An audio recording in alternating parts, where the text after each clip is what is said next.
Merci Nicolas. La Floride mesure depuis quelques années les effets du réchauffement climatique, ouragans plus puissants, montée des eaux là encore, à tel point que les habitants de la côte s'enfoncent dans les terres vers les zones hors de danger. Les prix de l'immobilier, autrefois délirants, s'effondrent sur le littoral. Reportage de Loïc Delamornay et Thomas Donzel. Le décor est celui d'une série télévisée américaine. Les canaux de Miami, leur villa de grand luxe avec piscine, palmiers et pontons privés.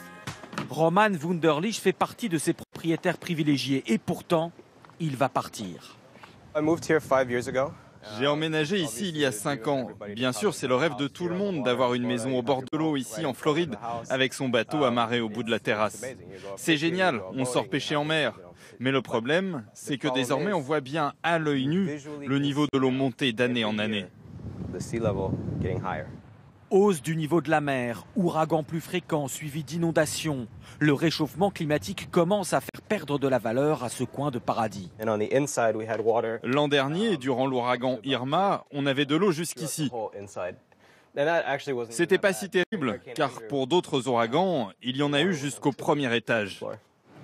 La maison de Roman Wunderlich valait 1,5 million d'euros, mais plus aujourd'hui. On a déjà dû baisser le prix de vente de 250 000 euros.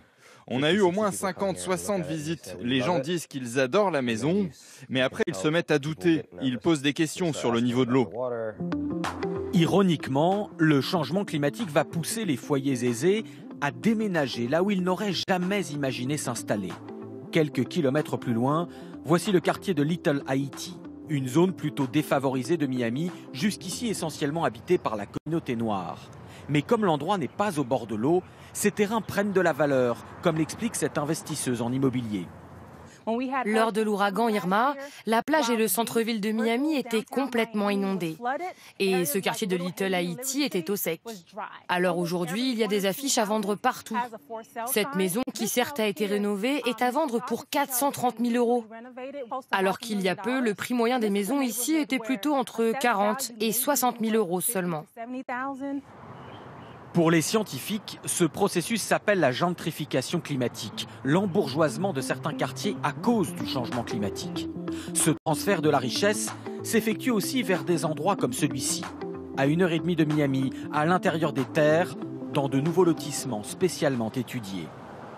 Cette maison est au bord de l'eau, enfin au bord d'un lac artificiel qui est en fait un bassin de rétention en cas d'inondation. Cette maison est high and dry, haute et sèche. C'est une nouvelle expression qu'on commence à utiliser depuis 2-3 ans. Il y a des marches de surélévation et une légère digue qui ceinture le lac. Dans le sud des États-Unis, plusieurs promoteurs imaginent les constructions du futur face au changement climatique. Des maisons surélevées et rondes pour mieux affronter les vents d'ouragan. Ou encore des maisons flottantes qui montent en fonction de l'élévation des eaux.